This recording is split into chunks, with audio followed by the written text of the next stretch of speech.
Quite honestly, this bye week is coming at the perfect time for Illini fans.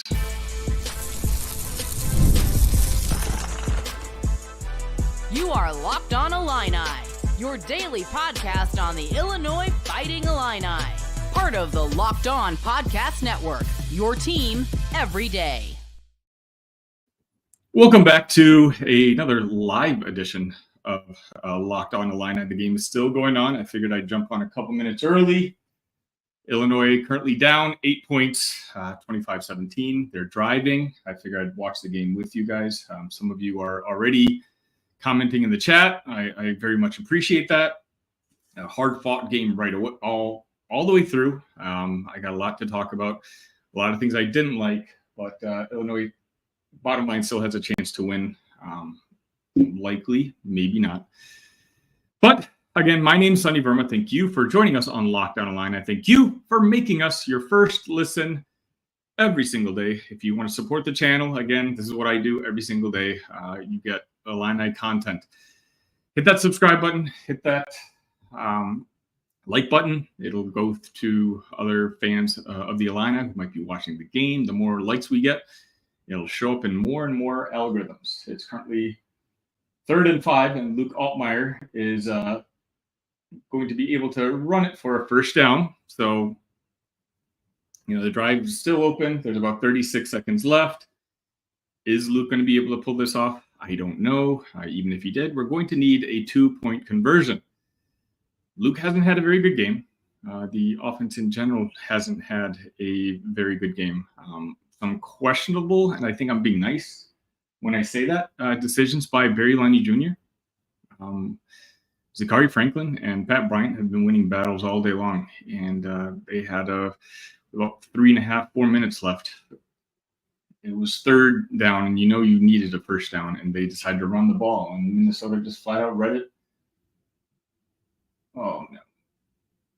And that's the game. Luke Altmaier just fumbles the ball, and now officially it looks like the game is going to be over.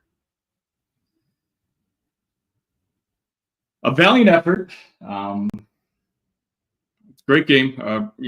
Minnesota's a very good team. I did not give them the proper amount of credit that I probably should have.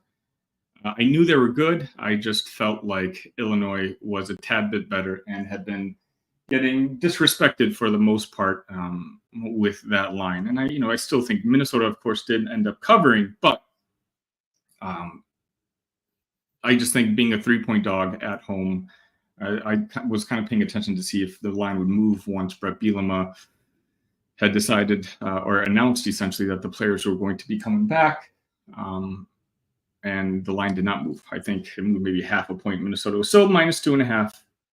So it looks like Minnesota has won the game today. Again, Illinois was in it until the end. I think we're starting to realize a couple things about this football team. I'm not going to be a Debbie Downer necessarily. I know a lot of people are going to be upset, and let me know how upset you are in the comments. Tell me what you didn't like. I feel like I know what you didn't like because I didn't like it either. This is a game that, despite really not playing all that well, we had a chance at winning. It came down to that final drive with about 30 some odd seconds left. At some point, we're going to have a conversation about Luke Altmaier because, my everydayers in here, and again, let the chat know if you're one of my everydayers, know how high I am on Luke Altmaier, but he's just had some costly turnovers. And he had 2 good drives, if I include this last one. But ultimately he's just been struggling and his timing is off. And I feel like some of his throws have been off as of late. And, again, this is why I opened up the show saying that I'm kind of glad the bye week is this next week, a chance for us to just kind of reset a little bit. Michigan State, Rutgers, and Northwestern left. A schedule that's manageable, 100% manageable. And I see some people starting to trickle in now. Please let me know, you guys, what you think. 25-17, lost by our Illini. Honestly, these were 2 very even matched teams, and you can kind of tell. I mentioned that whoever won the turnover battle and special teams in this game, when you have teams matched up, we're both just well-coached teams, both talented but not super talented teams. Sometimes it comes down to the intangibles, and in this game, it was Minnesota that won that turnover game, and that's what makes me not too surprised by this final score. I predicted Illinois to win. But it just didn't come through. Obviously, I have questions. I'm wondering, Barry Lenny Jr. I don't know. Let's get to some of the comments, which I believe are going to be somewhat echoing what I'm saying. Czar says, have to fire Lenny after the season, in my opinion. Jason, Ron, thanks for coming back. O-line can't block. D-line can't stop the run. And Omar has regressed badly. One good drive in 3 games. Jay says, same old Illinois, start the season well, then fall apart. Jason Ron says, Michigan State isn't a cakewalk by any means. Childs can run, which doesn't bode well for Illinois. And if Deinhardt is right, Walters will be available. Do you bring him back? I think I have as good of a chance of being named defensive coordinator than Ryan Walters coming back to Champaign. It just doesn't look like that relationship between Brett Bielema and Ryan Walters is all that amicable.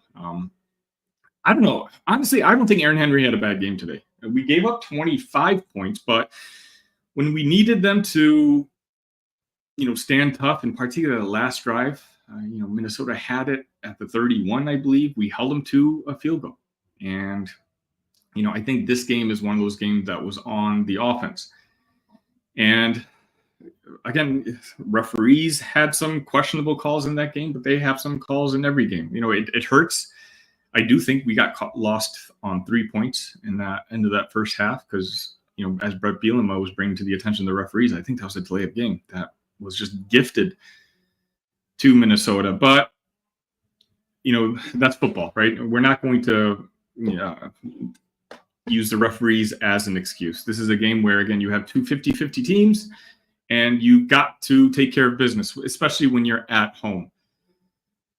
Luke Altmaier, let me know your guys' thoughts, because I don't know if it's confidence is shot.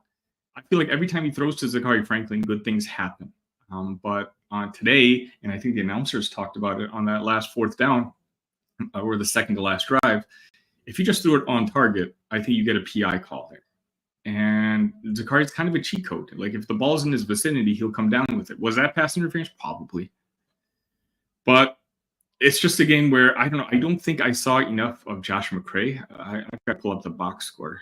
Josh McCray, 7 carries for 72 yards. Obviously, he had that 42-yard, the long run. Aiden Lofbury, 5 for 19. Khalil Valentine, 5 for 12.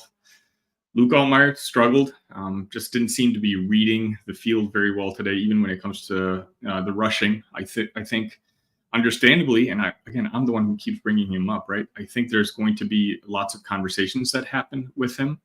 I don't think Max Brosmer played all that great. I actually think, I'm kind of surprised. I may have, and I say this humbly, they won the game, but I may have overrated him slightly coming into this game. He seems to be like a game manager, very similar to what Luke Altmaier was. But this is what Minnesota Gophers football does. They eat away at you. They get 5, 6, 7 yards at a time, and they're not really a big play offense. And outside that one Darius Taylor run, I can't recall them having one. You have that one play where, what's his name? The receiver caught the ball just because Clark just didn't turn around. That was one of my biggest frustrations of today. I feel like he saw the wide receiver go for the ball, but maybe he didn't realize that the ball was coming his way. And so had he just put his arms up, at least he makes that catch harder. And I think that was a 35-yard catch by the Minnesota Gophers wide receiver. Ultimately, Minnesota was the slightly better team. I think they're both even for the most part, but when you win the turnover battle, I think they're +2 in the turnover battle. And Hugh Robertson, I don't know, he had one of his worst games. I mean, this reminded me of last year. Did he have any punts that went over 40 yards? It was like 30, 35 yards. Illinois wins on its special teams, and its special teams just didn't come through today. We had the missed opportunity at the end of the first half to tie the game. Granted, it was a 55-yarder, but I'm not making excuses because our kicking game has shown that they can make those 55-yarders. And so the expectation is there that, he's got to be able to make those. So I don't know. Disappointing loss. I feel like, these next 2 weeks are going to be incredibly long. It's going to be one of those where a lot of us are, panicking, and I can see it in the chat already. Is this a repeat of what happened a couple seasons ago where, went off to a 7-1 start, finally finished the season, 8-5? I don't think it's that bad. I think Minnesota's a good team. Top what? I don't know. Where does Illinois fit in that? I don't know, but we should be favored against Michigan State, I believe. But then again, I said that against Minnesota, right? And I guess technically I was right. We opened up as favorites, as 2.5-point favorites, but the spread quickly moved to the Minnesota side. But, we have 3 games that are winnable. Sure, my long shot, and, I hope you guys all understand that, when I mentioned these playoff talks, it's just I understood that it's far-fetched. All I said was that it was feasible, that 10 wins was feasible. And today was as close to a 50-50 game as you're going to see on the college football field. Say what you want about PJ Fleck. I know if he's not your coach, the common consensus is that you don't like him. Hand up, me included, but the guy's a good coach. And Minnesota and Illinois, again, from what I watched today, they just seem like carbon copies of each other. I'm just waiting to see which team would make more mistakes. And today, it was certainly Illinois and Luke Altmaier, and just some questionable calls by the coaching staff. You never like to be left with only one timeout late in the second half. Not that I'm going to particularly blame Bret Bielema, because it's not something that happens a lot. And let's be honest, that last drive in the first half where we actually had all 3 timeouts, that was almost a masterclass. Like, that was kind of showing what Bret Bielema does really well. So, I'm not going to blame him too much at the end of the game, but Luke Altmaier's just got to hold on to that football. He had some questionable play making decisions. I don't know if it's a confidence thing. If you watch the press conferences leading into this game, it did seem like Bret Bielema and Barry Lenny Jr. were trying to prop him up a little bit. And 2 weeks from now, that game against Michigan State is going to be huge. This team is only as good as Luke Altmaier is. And we've seen that. I think we're at 6 wins because of the brilliant play of Luke earlier on in the season. But, this game just not a very good one. Let's catch up more on comments. Jason Lynch, thanks for stopping by. Need more money in NIL to the football program. If not, this will be how it is year in and year out. Yeah, we'll see. I would take bowl games right now. That's why I'm trying to keep things in perspective. And I know some of you don't like that. Some of you are emotional, and I get it. So am I. I think you guys can kind of tell by the tone in my voice that I wish we had come through on this game. But bottom line, we are still at 6 games, 6 wins, 6-3 is a very good record for the Illinois football team. Now, if we lose against Michigan State in 2 weeks after a bye week, I think I'm going to be joining you guys when it comes to the insecurities and starting to get a little nervous about where the season is going. Minnesota, again, they're not great, and sure, it's a game that I think we should have won at home, but I don't think this was a bad loss. A bad loss would have been that Purdue game, but it's still a game that we should have won. Czar addressed the comment I said earlier about Ryan Walters joining the staff. Too much bad blood now with Walters. Yeah, that's just not going to happen. Gene, thanks for joining us. Says, to me, it was some bad no-call penalties. Yeah, penalties wasn't great, but we're beyond that. We're not going to just blame refereeing for this game. I can think of 6 points, a 6-point swing that could have happened, but with penalties, you just never know how play calling changes. So it's hard.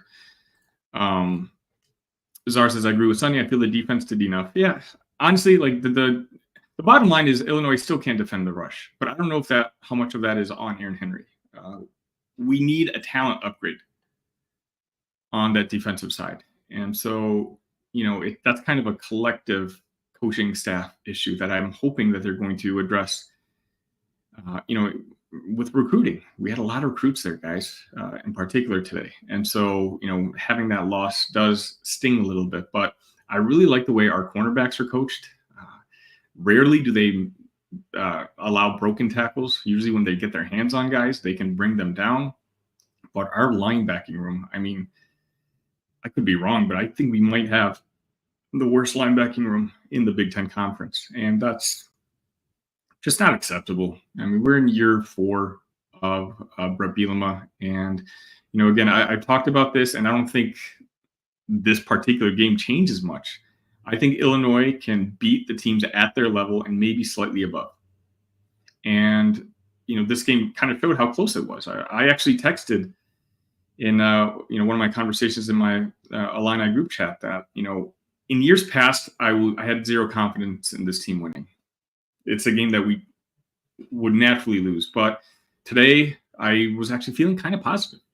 I was like, I think we might come back and pull this off. And, of course, when Luke Altmaier had that touchdown pass to Zachary Franklin, I was riding pretty high, but there's just too much time left. I think there was like 7 or 8 minutes left in the game. Minnesota comes back, scores a touchdown themselves. Illinois falls to 8-4, I think they showed the stat, in one-score games since 2023. You still like 8-4, but that's not going to lessen the sting of this loss today. Tao says, didn't learn their lesson from November 2022, I guess.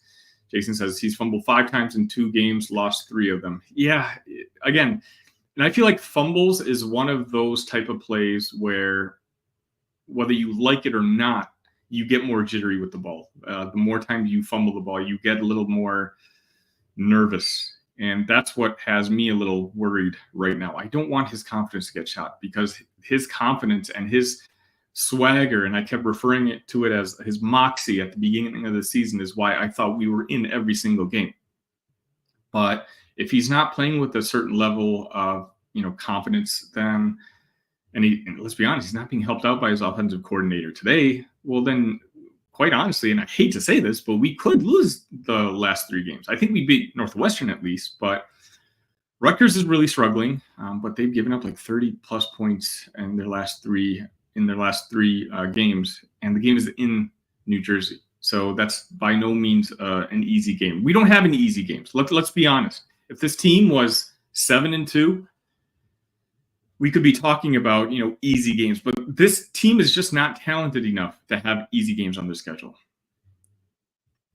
I've said this before, when it comes to that talent index, we were the worst in the Big Ten, according to 24/7. So there's no game now that we can kind of take it easy. So, you know what? I take back that Northwestern comment that I mentioned, November 30th. By the way, I'll be at that game. I'll be back in Chicago. So if any of you are going to be there, definitely let me know. I'd love to do a little meetup before that game. But, that's a game that you hope at that point, you're trying to secure win number 9, as opposed to, the worst case scenario, just hoping to finish above 500.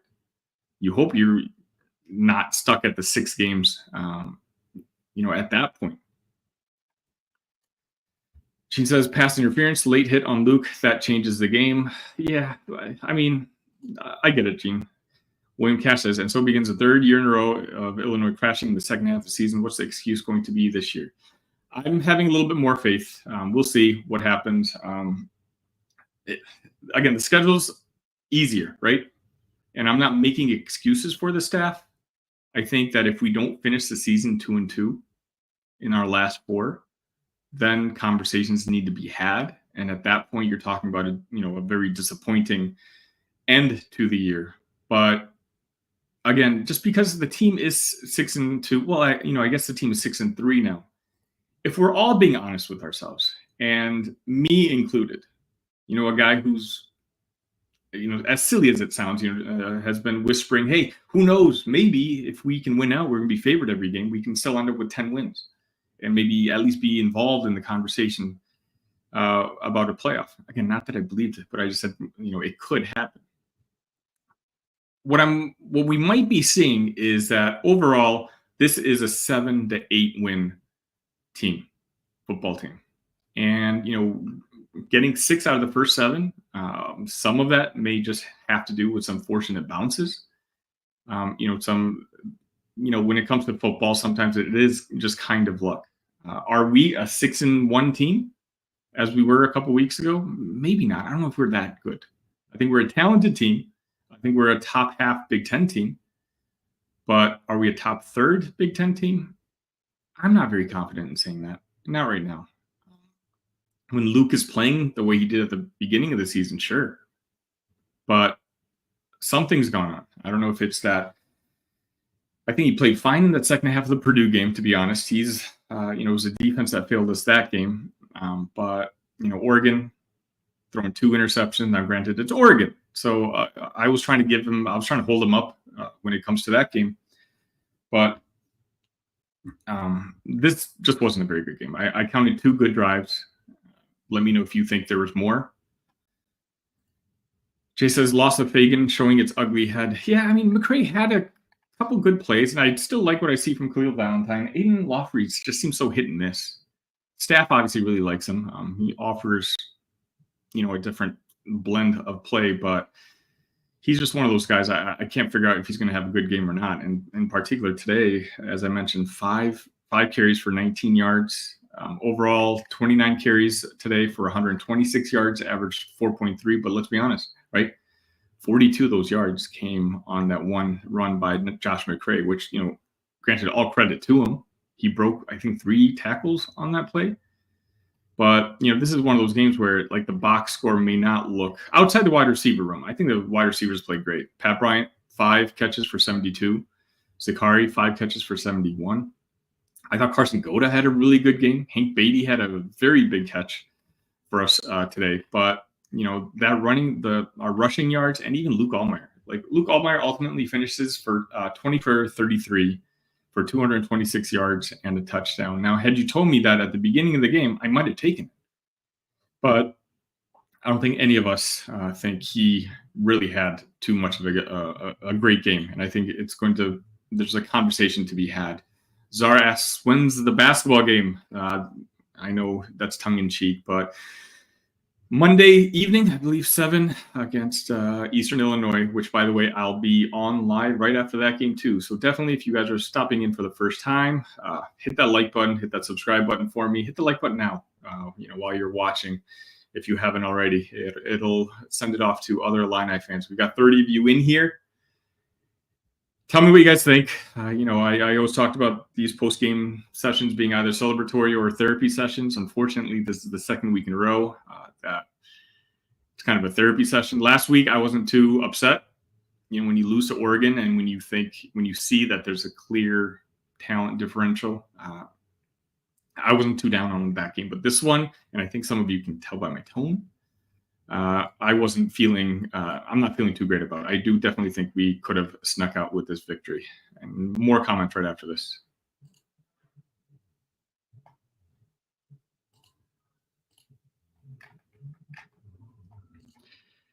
Jason says, you have to look at a new O-line coach at this point. O-line hasn't progressed at all. Yeah, that's one of the things which, I'm probably going to focus more on maybe this bye week.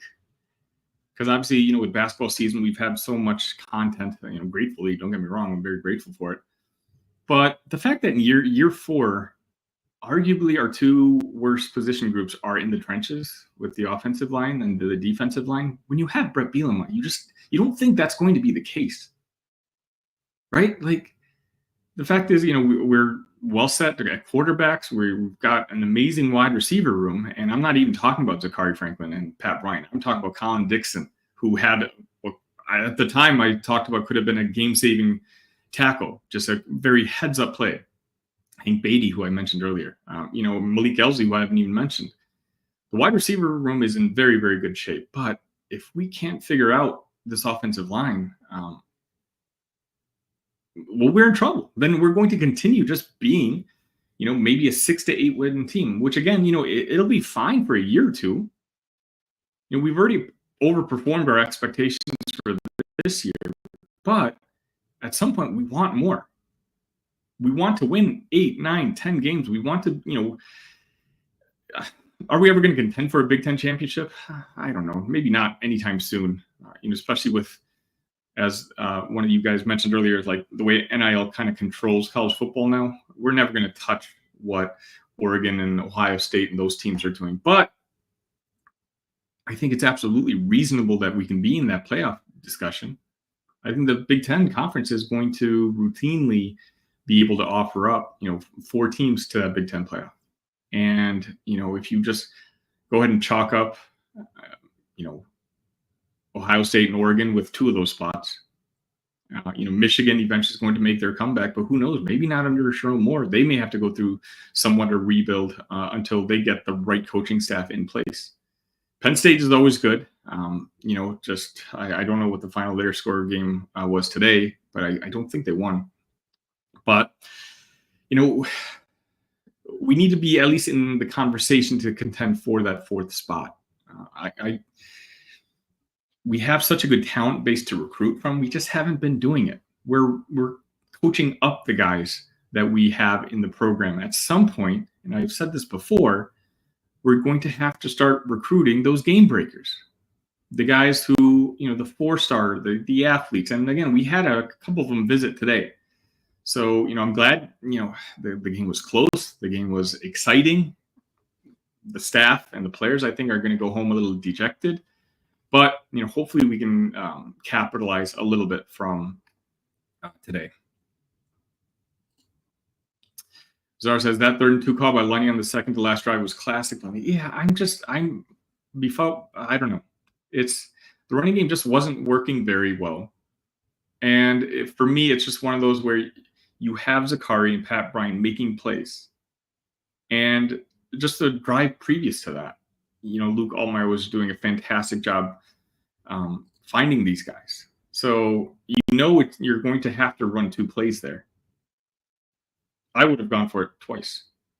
Pass. Lenny is so predictable 90% of the time. Fans should tell you the plays before they happen. I get what you're saying, Jason.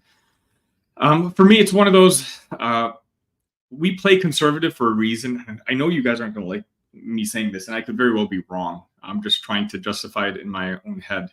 I think that we play conservative in order to not make mistakes, in order to not turn the ball over. And it's, I know all of you hate this, and you mention this in the chats all the time, whether it's in this show or the comment sections of other videos, this bend, don't break. But I think it's just to kind of, overcome that lack of talent level that we have. We just need to keep the game close. And then, more often than not, again, 8-4 since the year 2023, we come out on top when it comes to these 1-score games. TM says, well, they have now been fully exposed. I hope not. Marcellus, thanks for stopping by. This was not good. I wish I could just make that the title of this episode. This was not good.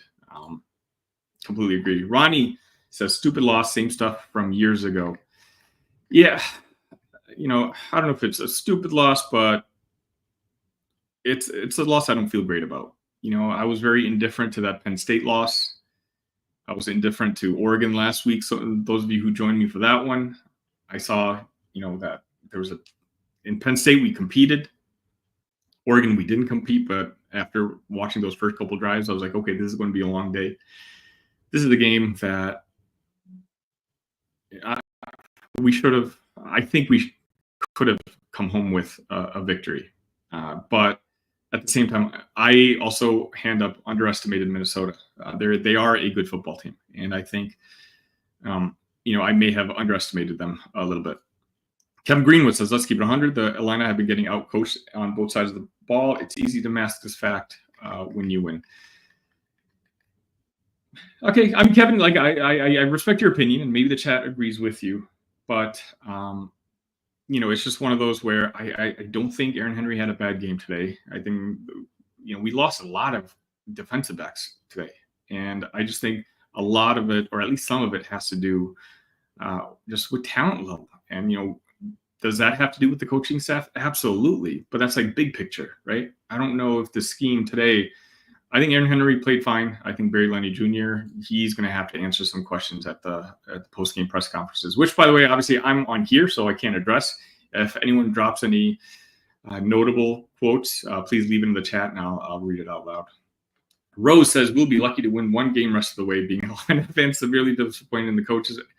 and our quarterback is going backwards. Rose, man, I really hope that's not the case. I still think that if after Oregon we finish the season 2-2, that would be the record I'd be content with. If we only win one game, I think the season ends with a slightly more sour taste in my mouth. Especially starting off the season 6-1. If you only ended up with 7, I can understand that despite overcoming the Vegas over-under, it still ends up being a disappointing season. We'll get to more comments right after this.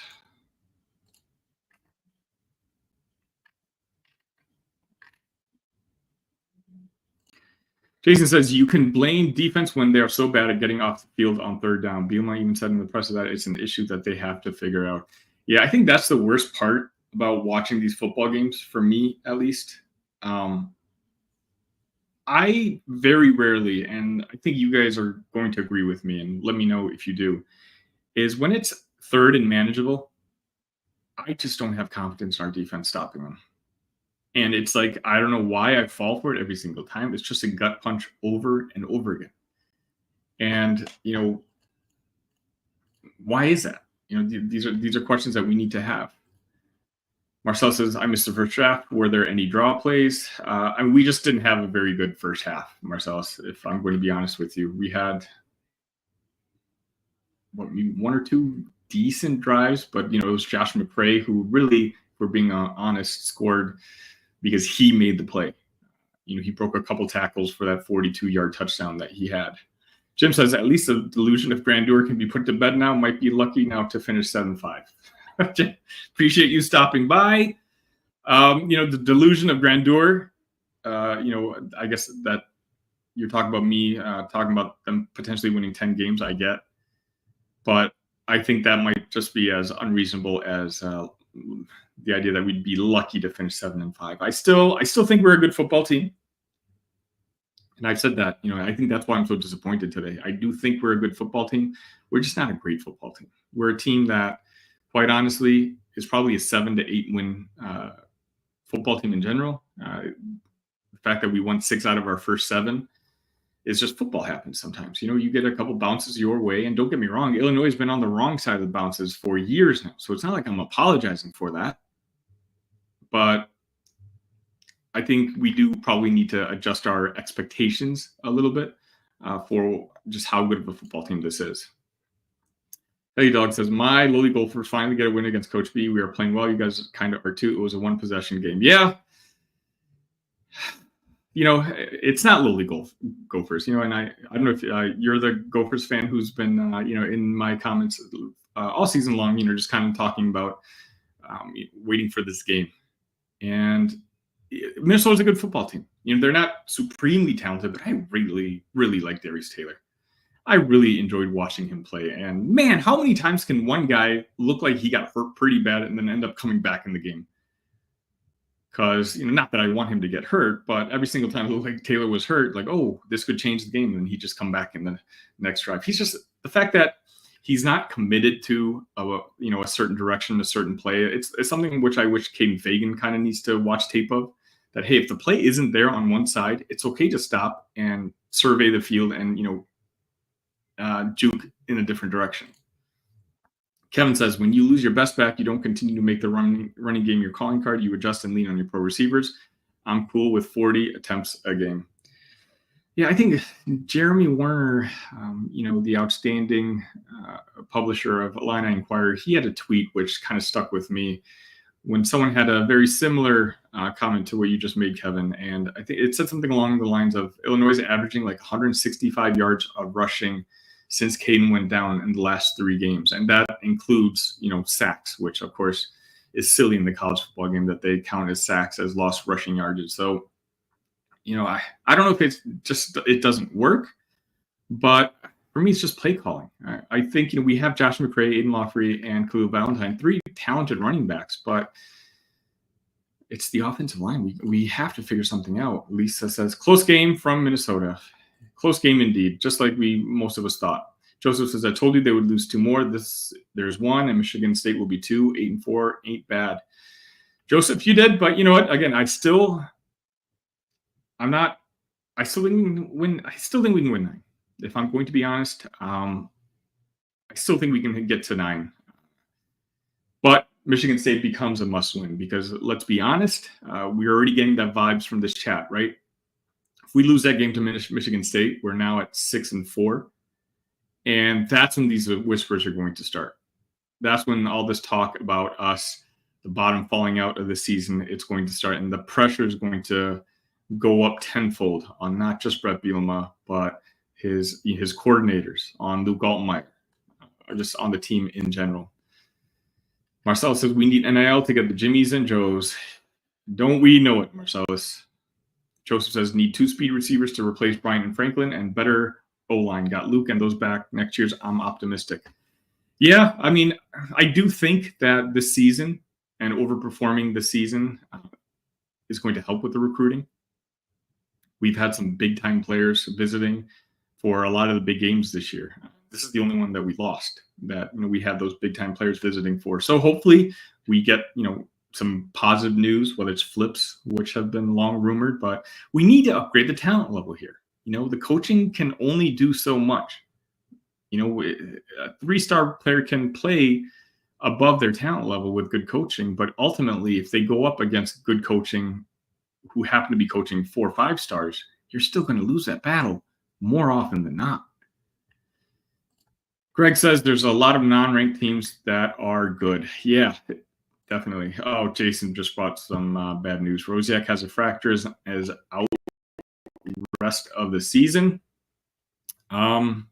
That's very bad news. I'm finding out this live right now. If Rosiak, who in my opinion is our best linebacker, and you're talking about, not that that's so much of a compliment. He should be, if you're contending for the Big Ten Conference, he should be your 3rd best linebacker. But if he's out for the rest of the season, then we're going to have to move some players around because all of a sudden our defense gets a lot weaker.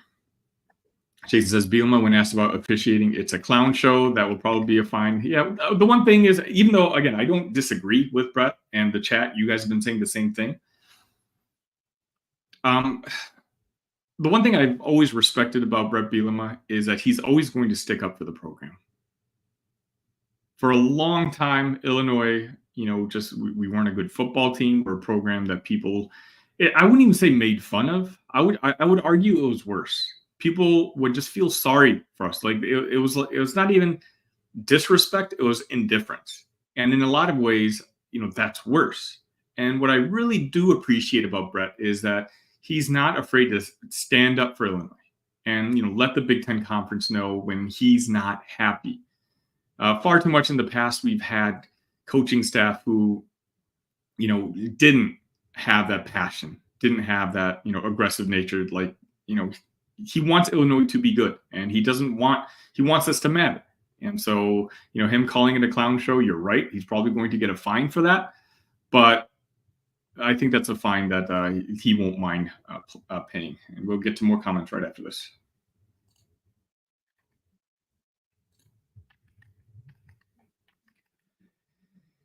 Eastman says, just thought I'd grace your guys' channel real quick, all the way from Minneapolis. Appreciate you stopping by. Great game today. Again, Minnesota's a good football team. I may have not given you guys enough credit. I knew it was going to be a close game. I had a feeling it was going to be a close game. And I do think Illinois, was disrespected with the line. I don't think we should be 3-point underdogs at home to Minnesota. But you guys got a good football team, and I'm not I don't think it was a bad loss. St. Thomas Rosary says, look, Brett Bielema is a mediocre coach that hasn't done much since he left Wisconsin. 5-7, 8-5, 5-7, 6-3 so far. Brett is who he is. Illinois football recruiting is terrible. 6-6, 7-5 is terrible. I'm going to respectfully disagree with that. I think Brett Bielema, this program is one of the tougher jobs in all of college football. And the job that he's done here is very commendable. I think he's easily a top half coach in the Big Ten. I think arguably he's a top 20, 25 coach in the country. I wouldn't say he hasn't done much since he left Wisconsin. Granted, you're kind of discarding 3 Rose Bowl appearances, but if you take a look at his Arkansas tenure, he had 1.5 bad seasons, and the Arkansas organization and the higher ups were very aggressive in making that firing. And I'm not saying he did a great job, but honestly, I thought he did. I wasn't happy with the Bret Bielema hiring because of what I thought that Arkansas performance was like. But when I kind of did more research and looked into how their season started, and let's be honest, take a look at what Arkansas is doing since. They've struggled ever since with every single coaching staff that they've hired. Sam Pittman, he had them rolling for a little bit, but even now he's been on the hot seat. So I mean, that's also a very difficult job. I don't know if there's another coach I would trade. Reasonable coach that Illinois could have that I would trade for Bret Bielema. Let me know in the chat if you agree or if you disagree. Infinite Soul says, unfortunately, the defense puts the offense in do-or-die situation toward the end of the game. We needed a stop after our last TD. If we get that stop, we probably win. Hopefully, we can win out. Yeah, but the defense also gave our offense the opportunity to win, right? Like the offense, due to bad play calling, turned the ball over, and they had the ball at the 31-yard line. And if you allow even a first down there, the game is over. The game is done. But the defense stepped up there, force a 4-and-out, make them kick a field goal for 3 points, and we were in the game there. For me, my eyes much more are on the offensive side than on the defensive side. Alex, I agree with you, man. We need dudes. Alan says defense was MIA. St. Dominic says Illinois won't win another game the rest of the season, 6-6, maybe 7-5. I'm tired of hearing about NIL. Shut up with NIL. Illinois is getting out-recruited by Iowa, Minnesota, and Purdue. It's the coaches. Okay. I think you've definitely made your opinion, and I respect your opinion. I simply don't agree with it. Iowa 2025 recruiting class is half Illinois high school kids that are ranked higher than anyone Illinois recruited from Illinois.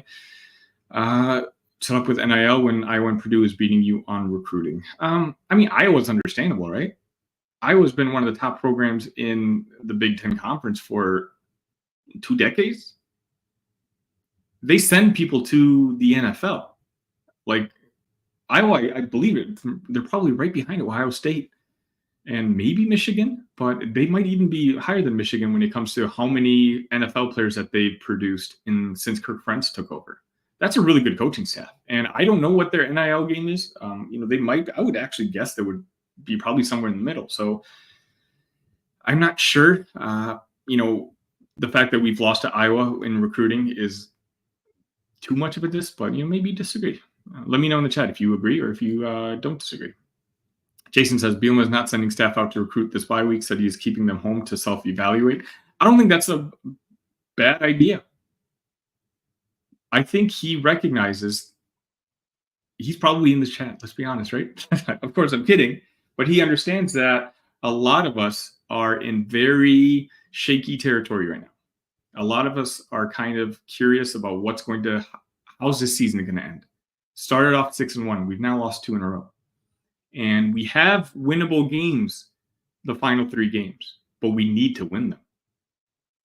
If we finish 2-2, finish the season 8-4, a lot of us will be content, but not exactly happy. Right now, if you had told us in the beginning of the season, we'd be super excited. We would have taken it, 99 times out of 100. But let's be honest, with the way the season has played out, 8-4 to me would be just the bottom line of what I'd be okay with the expectation that we get better next season. But I think Bret, and this is why, again, St. Dominic's, you might disagree, but I think this is why he's such a good coach. He can take the temperature of the room. He can go over, hey, what do we need to improve on? What do we need to do? Because we need to win 2 out of our last 3. Absolutely need to. And you know what? This isn't a situation where we're going up against very good football teams. We have 3 winnable games ahead of us. Rutgers, Michigan State, and Northwestern. This team can, I know you guys are going to roll your eyes when I say this, but this team can win out. We're capable of it. This is not a bad football team, as some of you might be thinking right now. Jay says, Bielema, address that one. Farrell said that the Illinois football rebuild would take several years and not a quick linear improvement. I think it's safe to say that there are many peaks and valleys with forward progress. That's kind of my point. I know this is going to take a while, guys. Like, this is just not an easy job. But I think right now, if we do win 8, we're kind of on schedule. This is a team where 5.5 was the over-under. If we win 8 this year, I'm hoping we can repeat and win 8 next year. And then we started entertaining the conversation of let's get to 9, let's get to 10. By then, you're hoping these, consecutive bowl games, that's one of our main goals. That ups our recruiting a little bit. And I know, we've been talking about in this chat, but NIL absolutely matters in today's landscape. We've done such a good job with the transfer portal with Zachary Franklin and Melvin Priestley and, J.C. Davis. But does anyone know why Terrence Brooks didn't play? Let me know in the chat. I saw that he was on the out list. He didn't dress, but I wasn't sure what the reason was. Kevin says Brett needs to use the state of Wisconsin Connects to work and get some of the O-linemen, which is what made him good at Wisconsin. Yeah, I've been clear, right? The offensive line is an issue. It's 100% an issue. But also, let's be honest, offensive line is also the position that takes the longest to develop when it comes to the college game. And so, again, I'm not making excuses, but you start at a higher level when you're recruiting 4 or 5-star guys. Illinois, for whatever, reason, and, everyone has their own opinions, just has been recruiting more to size and attributes and coaching those guys up. And so hopefully this continues in the future. J.C. Davis is going to be playing in the NFL next year, but I believe we can get Melvin Priestley back next year. Correct me if I'm wrong. I believe he's got one more year of eligibility, and having him there, we obviously have to fix the interior of our offensive line, but I'm not ready to give up hope. Let's put it that way. Jason says, not saying it would happen, but Brett's aware that Zook was fired for starting 6-0 and finishing 6-6. Don't think it would happen with Josh, but everyone is aware of the similarities. Yeah, there's zero chance, in my opinion, that he gets fired, but this is one of those where we know, we can see in the chat, we can't keep doing this. We can't just keep faltering in the second half of seasons. And granted, it's not as bad as programs like Maryland, but ultimately, sometimes even with our hot starts, we've got to close it out and win 8, 9, 10 games.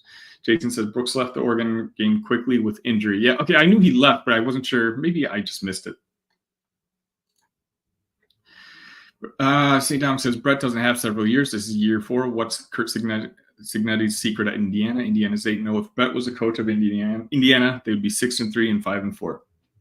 We'll see. We'll see if Indiana's able to hold on to Kurt Cignetti. He's done a fantastic job, but he's got some things that went favorable. When it comes to schedule. Indiana's a good football team. Don't get me wrong. He's made some recruiting decisions that I like, in the sense where they had a big transfer class, but he recruited a lot of upperclassmen and a lot of people who have won in previous stops. And, it's something that we're going to have to address. And, again, I understand the frustrations with Brett Bielema. I don't have the frustrations with him. I'm not even remotely questioning it, but ultimately we'll see. Again, on your way out, please, if you can hit that like button, hit that subscribe button. Illinois loses 25-17. I'll be back here tomorrow. I'll be previewing the basketball game that we have Monday night. Basketball season starts. I'll probably be doing a little recap of this game. Let me know your thoughts in the comments. Please, again, hit the like button, hit that subscribe button. Let's hit 1,500 sometime this week.